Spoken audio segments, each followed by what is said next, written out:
ये तो मराठी लोग हैं। आप इलेक्शन के टाइम में सिर्फ अगर इनके लिए वोट लेने के आएंगे कि मराठी को आप देखेंगे, मराठी करेंगे, अब जो मराठी लोग हैं जो मुंबई के बाहर से आप यहाँ पे लेके आएंगे। ये वाड़ी तो अच्छी लग रही है मगर अंदर रहने जैसा नहीं है। डायरेक्टली बिल भेजना ये तो बात समझ में नहीं है, नार्वेकर साहब ने ऐसा क्यों बोला। दोस्तों आज हम यहाँ पर कालबा देवी एरिया में फनसवाड़ी में खड़े हैं। हम आपको बता दें कि कालबा देवी एरिया पिछले कुछ सालों से बहुत डेवलप होते जा रहा है। जैसे देखिए आप हमारे पीछे देख सकते हो टावर, और आजू बाजू में बहुत सारे टावर बनते जा रहे हैं। अब इस सिलसिले में एक जो कॉलोनी है वो कॉलोनी के तकरीबन 500 टेनेंट है, वो इंतज़ार में है कि कब हम टावर में जाएं।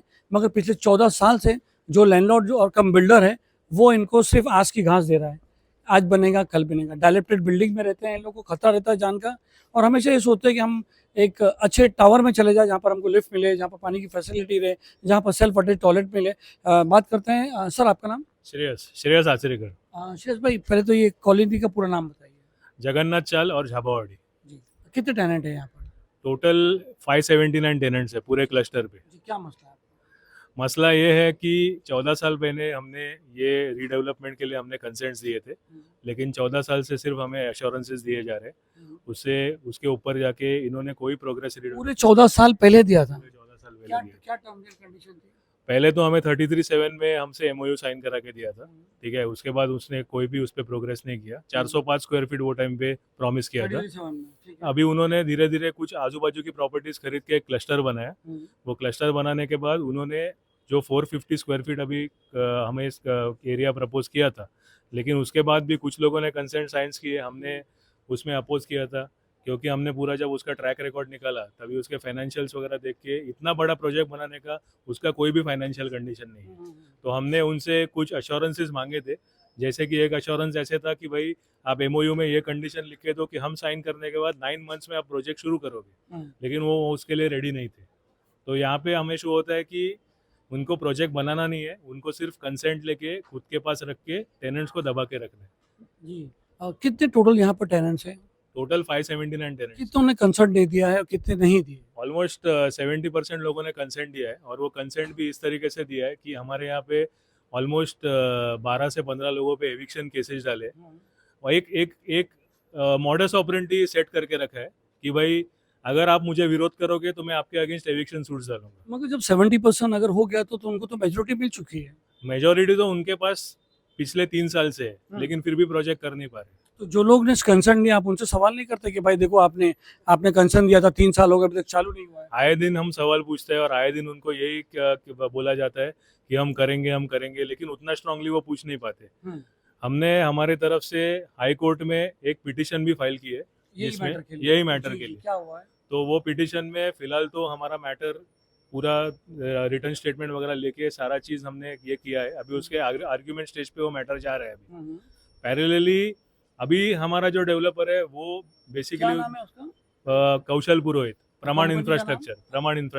ठीक है, बोलिए। अभी वो साइन किए हुए टेनेंट्स को क्या बता रहा है कि आप हमारा मैटर कोर्ट में, इसके लिए मैं कुछ कर नहीं पा रहा हूँ, लेकिन fact of the matter is कि कोर्ट ने बोला है कि रीडेवलपमेंट का कोई भी मसला यहाँ पे रुकना नहीं चाहिए। आपको अगर प्रोग्रेस करना है तो आप प्रोग्रेस कर सकते हो जी।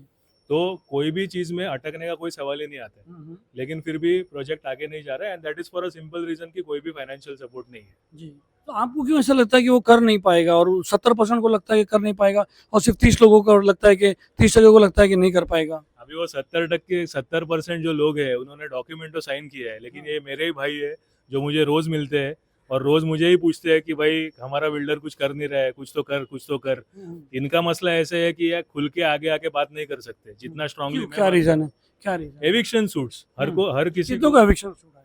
टोटल एक 12 से 13 लोगों को एविक्शन सूट्स आया है। काय के लिए आए हुए? साइन नहीं किया इसके लिए आया है। उसने जो कुछ तो ग्राउंड होगा ना एविक्शन का, क्या ऐसे खाली? हाँ, तो झूठे ग्राउंड ऐसे है कि इसमें इनमें से आया है प्रकाश भाई। आपको एविक्शन नोटिस आया? हाँ, क्यों आया? क्योंकि वो बोलते हैं कि तुम रहता नहीं, ये नहीं मेंटेन करना मेरे को आता है, होता नहीं है। कितने साल से आप यहाँ रहते हैं? यहाँ 22-25 साल हो गया अभी। अच्छा, हाँ। फिर और भाड़ा देते थे उसको? हाँ, भाड़ा देते थे अभी, लेकिन बीच में 2-3 बरस हो गया उसने भाड़ा लेना बंद कर दिया। फिर भी हमने रजिस्टर आईडी भेज दिया, उसने एक्सेप्ट तो किया, लेकिन ये नहीं किया, क्रेडिट नहीं किया उसने। आपने कंसेंट लिया? नहीं, कंसेंट नहीं दिया, इसीलिए तो ये सूड करता है उसके ऊपर। जो मुंबई में खेल रहा है, देखिए ये जो लैंडलॉर्ड कम्युनिटी है तो इनको पता है कि प्रेशर कैसे डालना है। अगर इनमें से कोई भी लोग अगर ज़्यादा आनाकानी करे तो उनको एविक्शन सूट उन लोग फाइल कर दे, और एविक्शन के लिए कुछ करना ज़रूरी नहीं है। ये खुद ही भाड़ा बंद कर देंगे, बोलेगा आपके पिताजी के नाम पे था, आपके नाम पे नहीं है, आपके माताजी के नाम पे था, आपके नहीं है। ये तो एक बेसिक हो गया। दूसरा है बोनाफाइड। वो बोलेगा कि मेरा बच्चा अभी बड़ा हो गया है तो मेरा बच्चे को अभी ये घर चाहिए, मेरी माताजी अभी जो नया लॉ है तो लॉ है हाँ, ना। तो उसके लिए वो लॉ जो है वो लॉ ऐसा नहीं हो सकता ना कि आप किसी को घर के बेघर कर दें और किसी को एविक्शन कर दें, और जितने एविक्शन केसेस वही इसी पे तो इतनी कंट्रोवर्सी हुई थी कि अगर सुप्रीम कोर्ट एक लॉ दे देता है कि लैंडलॉर्ड सिर्फ बोलेगा कि जो 25 साल से रह रहे बोलेगा मैं मुझे जगह वापस दो, वो तो एक वो तो नहीं होना चाहिए, लेकिन फिर यही तो हथियार है ना। अब आप जो पूछ रहे कि 70% लोगों ने कैसे दे दिया, 70% क्या 100% भी दे सकते हैं, क्योंकि जब अब उनके पास हथियार है और हम लोग लाठी काठी से है, उनके पास बंदूक है, तो जीतने वाले वही है। और रहा बात इनका, अगर 14 साल पहले इनको अगर कंसेंट मिल चुका है तो आज तक बिल्डर ने क्यों नहीं बनाया? बिल्डर का प्रॉब्लम क्या बनाने का? अगर वो नहीं बना सकता तो वो एनओसी कैंसिल करा ले, दूसरे के पास चले जाएंगे, दूसरे के पास बनाएंगे। ये जो पहला एग्रीमेंट बना था 33/7 में, क्या आप उसमें पूरा कंसेंट है? 99% हमने कंसेंट consent दिया। दिया। यस जी। यस। अच्छा, अभी आप लोग ने कहा कोर्ट में और कई जगह गए एनओसी कैंसिल कराने के लिए? माड़ा में हम पिछले 3 साल से ऑलमोस्ट फॉलो अप कर रहे हैं। हम्म। ठीक है, माड़ा के अधिकारियों के साथ हमारा ऑलमोस्ट 2 से 3 हियरिंग हुआ है।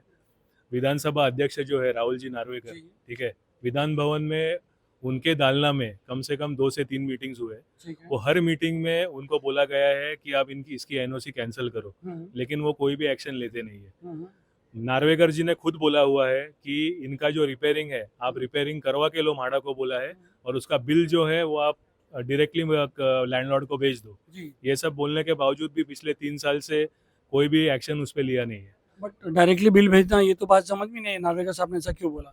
डायरेक्टली बना के भेज दिए तो कोई लॉ ही नहीं है। लॉ का असर बात ही नहीं है। अभी देखिए, ये जैसे बोल रहे हैं हम लोग वीपी को मिले, वीपी को हम लोगों ने कहा, मैं खुद जाके इनके लिए 3 से 4 बार मिल चुका हूँ, ये तो 10 बार मिल चुका है।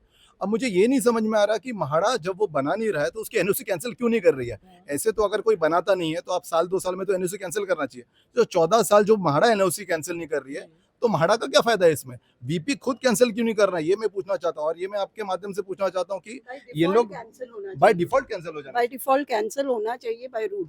इफ इट इज एनओसी 3 साल के ऊपर हो गया तो बाय डिफॉल्ट कैंसिल ही होना चाहिए। कितने साल से आप रह रहे हैं? आंसर 25 साल से रही हूँ। 25 साल हो गए हैं। आपको? मुझे भी 25 साल हो गए हैं। जी 25 साल। 26 साल मुझे हुआ है। आप सोच रहे हो कि कब मेरा टावर बनेगा, क्या जाएगा? सीधी बात है ना, सबका तो अरमान वही है। तो आपने क्यों नहीं दिया अभी तक?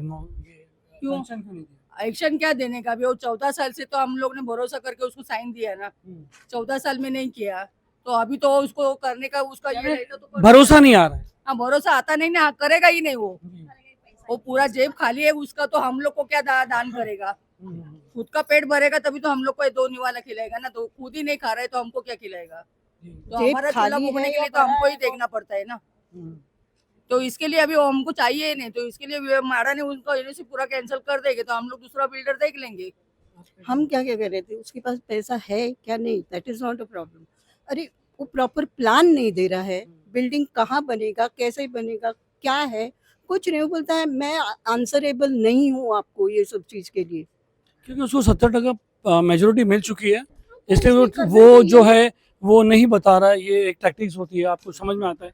70% देखिए majority- अभी ये जो मेजोरिटी है गवर्नमेंट ऑफ महाराष्ट्र ने डिसाइड किया हुआ है कि अगर कोई भी एरिया में 60%, ये क्लस्टर है तो 60% चलेगा मेरे ख्याल से। सही है ना? 51% है। तो यानी अगर जब ये कानून बन जाता है, ये कानून बनाने वाले को सोचना चाहिए ना। अगर एक कानून बन जाता है कि 60% समझ लो अपन पकड़ ले कि 60% लोग हैं तो 40% की बात मत सुनो। हालांकि अगर 40% वाले सही बोलते हो तो भी उनकी बात मत सुनो, भाई तुमको मिल गया, फिर उसके बाद जो है बिल्डर फायदा उठाता है। कानून बनाने वाले इधर खा रहे, जी सब राजनीति ऐसे बड़े चाहिए। बड़े नेते ऐसे सब बोलना जन चाहिए। खा रहे जी। इधर, सबके पोली बाजार है। आप हम लोग जब सब आप ये मेरा ये है अपना यूनियन लीडर है, वो इतना मेहनत करते सबके पास जाता है, बराबर पेपर वगैरह सब करता है। ये खाली ऊपर ऊपर वाली बात है, वो तो ऊपर जाएगा ही नहीं, आगे तक जाएगी ये नहीं। खाली ऊपर ऊपर की बात करते हैं। नहीं, ये अच्छे से जा रहे हैं, ये ऊपर की बात नहीं कर रहे हैं। जिसके पास जा रहे हैं ना, उन्होंने जिसने भी आश्वासन दिया है, हाँ वो खाली इसको बम्बई की भाषा में बोलते हैं आस की घास। आज के घास। बाकी के टाइम में बराबर, मतदान के टाइम में बराबर आ जाएंगे सब जन, ये करो वो करो सब कुछ करो। अभी हम लोग का इधर मराठी आदमी लोग का इधर इतना ये हो रहा है, सब कुछ हो रहा है। यहाँ पे सब मराठी रहते हैं ज्यादातर। सब महाराष्ट्र में। एकनाथ शिंदे ने क्या किया, ये करेगा वो करेगा वो करेगा, किधर गया वो? इतना ये हम लोग मर रहे हैं, सब कुछ कर रहे हैं, वो गए किधर? यानी बड़े लोग बड़े आश्वासन दे के गए खाली मराठी की बात करते हैं, मराठी के और मराठी के लोग यहाँ पर ऐसा रहते हैं। हाँ, जब इलेक्शन वगैरह आते हैं, सब पार पड़ने के लिए आते हैं। जब हम लोग जाते हैं उनके पास तो कुछ भी नहीं होता है, जी कुछ भी नहीं करते वो लोग। गिरगांव एरिया में सर, गिरगांव एरिया में आप अगर पूरा ढूंढेंगे जितनी चाली भाव में बढ़ रहा है भाई। भाव बढ़ रहा है, लेकिन यहाँ पे आप लोग जब आप जैसे बोल रहे थे कि मराठी लोगों की बात कर रहे हैं, यहाँ पे 80% जो रहने वाला ये लोग हैं, ये तो मराठी लोग हैं। आप इलेक्शन के टाइम में सिर्फ अगर इनके लिए वोट लेने के आएंगे कि मराठी को आप देखेंगे, मराठी करेंगे, आप जो मराठी लोग हैं जो मुंबई के बाहर से आप यहाँ पे लेके आएंगे, जो यहाँ पे उनके तो आप संभालिए, इनको तो पहले घर दीजिए। और दूसरी बात, यही हर वोटर को समझना है कि क्या राजनीति हो रही है, मराठी के नाम पे क्या राजनीति होती है। धारावी में उनको इलेक्शन में ज्यादा लोग मिलते हैं भाई, उधर मतदान ज्यादा है, इधर कितना है, कितना मतदान है, 500। वहाँ पे भी तो तोड़ के अंबानी बना रहा है अपना, ये अभी अडानी बना फिलहाल क्या मिलने वाला है उनको? हम ऐसे नहीं है, हम हर पार्टी के पास जाके है। हम भाजपा में एडवोकेट नार्वेकर जी के पास, जो विधानसभा अध्यक्ष भी है, उनके पास गए थे। फिर यूडी के जो मिनिस्टर है एकनाथ जी शिंदे, उनके पास गए थे। फिलहाल हम आदित्य जी ठाकरे से बात कर रहे हैं, और जो कि हमें बहुत सारा असिस्ट कर रहे हैं। और मैं ऐसे बोलूँगा कि प्रोमिस तो नहीं दे रहे, लेकिन वो हमारे साथ खुद खड़े हो रहे हैं। आशीष की बात करते हैं। आशीष से आपको क्या लगता है, आपका मैटर हाई कोर्ट में, क्या आशीष क्या कर रहे हैं? समझा नहीं मैं। आशीष क्या कर रहे हैं आपको, मतलब क्या बता रहे हैं आपको? मैटर तो हाई कोर्ट में है ना। नहीं, मैटर तो हाई कोर्ट में है, लेकिन अभी जो फिलहाल आउट ऑफ द कोर्ट जैसा हम बोलते हैं कि हम, ये आप लोग नेताओं के पीछे क्यों रहते हैं? आप हाई कोर्ट में हो, आप हाई कोर्ट में जाके बताओ कि भाई देखो ये एनओसी कैंसिल करना चाहिए, कैंसिल नहीं। ये नेताओं के चक्कर काट के क्या फायदा? सर अभी हाई कोर्ट का जो मैटर है वो बोर्ड पे आने के लिए 6 महीने लग गए। जी। ठीक है, पहला मैटर बोर्ड पे आने के लिए 6 महीने लग गए। ऐसे स्पीड से अगर हाई कोर्ट चलेगा तो फिर हमें इंसाफ मिलने से रहा। तो हमारा ऐसा है कि in the court and out of the court जो भी एफर्ट्स डालना है वो सारे एफर्ट्स डालने का हम कोशिश कर रहे हैं। हम किसी पे डिपेंड नहीं है, हम हमारे तरीके से चल रहे हैं, हमारे तरीके से मेहनत कर रहे हैं, हमारे तरीके से आपके द्वारा जैसे मीडिया चैनल्स है उनके थ्रू भी मैक्सिमम लोगों तक पहुंचने का ट्राई कर रहे हैं। फिर मुकेश जी है पागड़ी एकता संघ के, उनका बहुत बड़ा असिस्टेंस और सपोर्ट है कि वो हमारे साथ आज खड़े हैं, और वो खड़े हैं इसके लिए बहुत जगह पे हमारी बात सुनी जाती है, लोग बोलते हैं, बात करते हैं अच्छे से।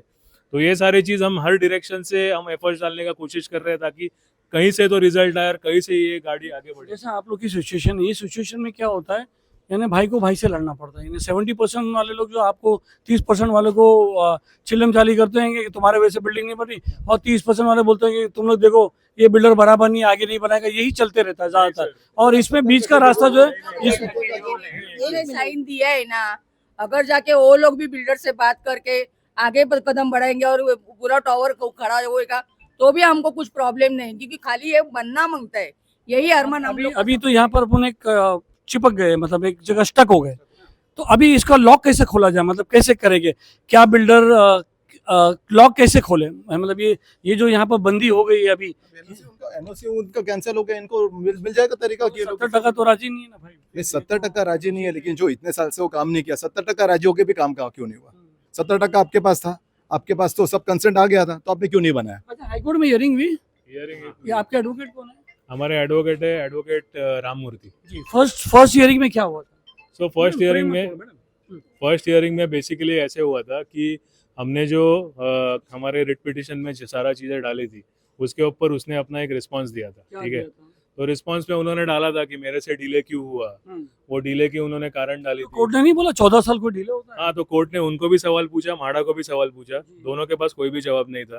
ठीक है, तो कोर्ट ने बोला कि नेक्स्ट हियरिंग में आप ये चीज़ पे मेरे को एक डिटेल में रिस्पांस दो। तो उन्होंने अभी उनका रिस्पांस दिया है, वो रिस्पांस में हमने हमारा भी रिजॉइंडर डाला है। जैसे कि एक सिंपल एग्जांपल देता हूँ, उन्होंने बोला कि स्टॉप वर्क नोटिस म्हाडा की तरफ से था। अभी वो स्टॉप वर्क नोटिस का जो हम बात कर रहे हैं, वो प्लॉट पे तो ये टावर खड़ा है, तो फिर वो स्टॉप वर्क नोटिस का और हमारे चाल के रीडेवलपर, ये भी वही डेवलपर है, वही डेवलपर है। हाँ, तो इतना बड़ा टावर बनने के बाद भी आपको यकीन नहीं आता कि वो हमको टावर बना के देगा? नहीं, क्योंकि वो वक्त उनके जो पिताजी थे महेंद्र जी पुरोहित, वो काफी एक्सपीरियंस थे, टेन्योर्ड थे, 33। ये पुरोहित साहब वो तो नहीं जो नेता थे वो वो अलग। तो महेंद्र भाई पुरोहित जो थे, जो ओरिजिनल लैंडलॉर्ड ये चाल के थे, ये उनके बेटे अभी डील कर रहे हैं। ठीक है, तो पहले जब महेंद्र भाई पुरोहित थे तो उनका काम करने का तरीका एक अलग था। तो महेंद्र भाई ने आपके साथ ये 14 साल पहले एग्रीमेंट बनाया था, बेटे ने उन्होंने बनाया था। तो फिर महेंद्र भाई ने नहीं बना के दिया ना आपको? नहीं नहीं वो तो गए ना, वो एक्सपायर हुए एक्सपायर हो गए। वो बीमार हुए और ऑलमोस्ट हमारा साइन लेने के बाद 2-3 साल बाद वो एक्सपायर हो गए 2014-15 में वो expire उससे हो पहले गए। टावर बन गया था। हाँ तो उन्होंने इनिशिएट किया था ये उनका सैंपल ये था।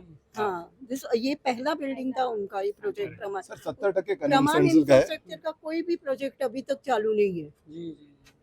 70% सर कंसेंट का क्या मामला लगता है आपको उनके वालिद साहब पिताजी जैसे क्या नाम वाले महेंद्र भाई जिंदा रहते तो ये करवा देते? 100%। तो कम से कम उनके बच्चे को कम से कम अपने बाप का नाम तो थोड़ा सोचना चाहिए कि क्रेडिबिलिटी बनाना चाहिए कि उनके नाम का, उनके खानदान का।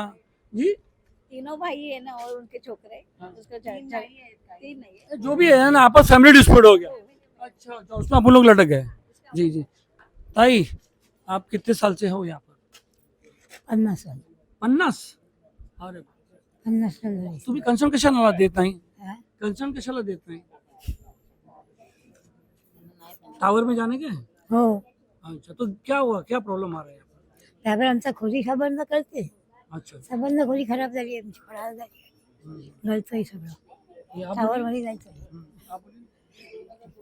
मैं भी इधर 70 साल रही रही तो भी कुछ करता ही नहीं। अभी तो 20 साल हो गया इधर साइन लेके, कोई करता ही नहीं है कुछ काम। और बिल्डिंग का ये है ना दादर, वो तो सब टूट गया है। अच्छा संडास में जाने को भी नहीं लगता है। देखिए इन्होंने अच्छी बात बताई, आप लोग बोले नहीं। यहाँ की भी कंडीशन कैसी है? जैसे इन्होंने बोले दादर टूट रहा है, टॉयलेट में मैंने जाने तो आपको बताया ना कि यहाँ चाल में रहना है, ये चाल में मेरे को मजा मैं है, इसलिए नहीं आगे बोलेगा। आपको शुरुआत में ये ऑफ द रिकॉर्ड था। जी आप जब शुरुआत में आए थे ना तो आपको वही कहा था, बिल्डिंग ये वाड़ी तो अच्छी लग रही है मगर अंदर रहने जैसा नहीं है। मट्टी गिर रहा है, पानी गिर रहा है। और फिर ये इस बिल्डिंग में हर जब चाल होती है ना वहाँ टॉयलेट बाथरूम फ्लोर पे होता है, यहाँ ग्राउंड फ्लोर पे है। अभी आप बताइए ऊपर से लड़कियां हैं, यंग लड़कियां रात को 12-1 बजे नीचे आएंगे टॉयलेट के लिए, कहाँ जाएंगे टॉयलेट के लिए? और फिर वो टॉयलेट की भी कैसी हालत है आपको पता नहीं है। 105 इस वाड़ी में 105 टेनेंट है, उसमें से 25 to 30 ही रह रहे हैं क्योंकि डर के भाग गए हैं ये सब लोग आधे से ज्यादा। अच्छा क्या रहेंगे यहाँ, मट्टी गिर रहा है कभी। अभी मैं रह रही हूँ, मुझे भी मेरे पास ऑप्शन नहीं इसलिए मैं रह रही हूँ, क्योंकि अगर मैं नहीं रहती स्लैब तो पूरा मुझे गिर नोटिस गए भेज देगा। अभी ये सामने का रूम में दोनों बूढ़ा बूढ़ी रहते। अभी वो दूसरे रूम में गए तो उनका ऊपर से स्लैब गिर गए। वो बेचारी परसों सामान लेने के लिए आई थी, वो डर के मारे वैसे ही निकल गई। तो वो लोग तो कहेंगे कि भाई आप नहीं कर रहे हो तो हम अटके हुए हैं, ऐसा कहेंगे। वो भी हमारे साथ में ही अटके। नहीं दूसरे लोग वो कहेंगे भाई तुम्हारे मैं आपको कंसेंट का विषय बता देता हूँ। एक काम कीजिए, ये जो 70% कंसेंट है ना, कंसेंट का मामला नहीं है, ये जबरदस्ती इनको करके लिया गया। मैं आपको उससे प्रूफ करा देता हूँ। एक काम कीजिए, यहाँ के जो आमदार है या कोई भी गवर्नमेंट कौन का, राहुल नार्वेकर साहब है और एकनाथ शिंदे साहब, यहाँ पे आश्वासन दे दे कि किसी को भी यहाँ पे एविक्शन नहीं होगा और कंसेंट वापस ले ले। ये इसी कैटेगरी में डाले। हाँ ये बिल्डिंग अभी पुरानी है तो यहाँ पे वो बिल्डर का सब में बड़ा हथियार है, ब्रह्मास्त्र है वो। ब्रह्मास्त्र तो है, लेकिन वो बोले कि यहाँ पे आ जाए और किसको एविक्शन नहीं होगा, बिना डर के हमारे जिसको कंसेंट देने दे दे। अगर मैं आपको बोलता हूँ वो 10 कंसेंट भी यहाँ से ले नहीं पाएगा। आप करके दिखा तो दीजिए। उन्होंने बोला था विधान भवन में ये भी बोला था कि मेरे चलते किसी के पे एविक्शन नहीं आएगा, आया ना? लेकिन वो सब वादा है, वो कोई कुछ करता नहीं है और कोई खड़ा रहता नहीं आपको है। ऐसा लगता है कि जब यहाँ पे अगर वापस कंसेंट लिया जाए तो वापस उसको कंसेंट मिलेगा? सर एक कंसेंट नहीं मिलेगा। अगर यहाँ पे सबको संरक्षण मिले तो डरा के सर तो कुछ भी ले सकते हैं। आपके हाथ में कोई हथियार नहीं है, उनके हाथ में हथियार है तो मिल सकता है। आप वापस कंसेंट लीजिए। महाराष्ट्र के मुख्यमंत्री और डीसीएम यहाँ पे वादा कर दे कि हम लोग सबको घर दे देंगे, किसी को यहाँ से घर से निकालेंगे नहीं, और सबको 550 लोगों को एक साथ यहाँ पे बुलाए और बोले कंसेंट दे दे। देखते हैं एक भी कंसेंट मिलता है क्या। जी दोस्तों ऐसे सिचुएशन में जो ये बिल्डिंग फेस कर रही है, नेताओं, बिल्डर और हाई कोर्ट, तो जब एक नेता के पास ये मैटर जाता है तो वो कहता है कि मैटर हाई कोर्ट में मैं कुछ नहीं कर सकता। बिल्डर जो है हाई कोर्ट में जाके जो 70% है वो बोलता है कि 30% राजी नहीं, इसलिए केस चलता है। ऐसा करते करते बिल्डर अपनी मनमानी करते रहता है और अगर बनाने वाला रहता तो ताबड़तोड़ जो है काम शुरू कर देता। भले 70% में उसको पावर था, वो कहीं से भी काम शुरू करता था। तो दोस्तों आपको क्या लगता है, इनको क्या करना चाहिए? नेताओं के चक्कर में रहना चाहिए या हाई कोर्ट का इंतजार करना चाहिए? आप हमें कमेंट में ज़रूर बताएं। सलीम शेख, गली न्यूज़।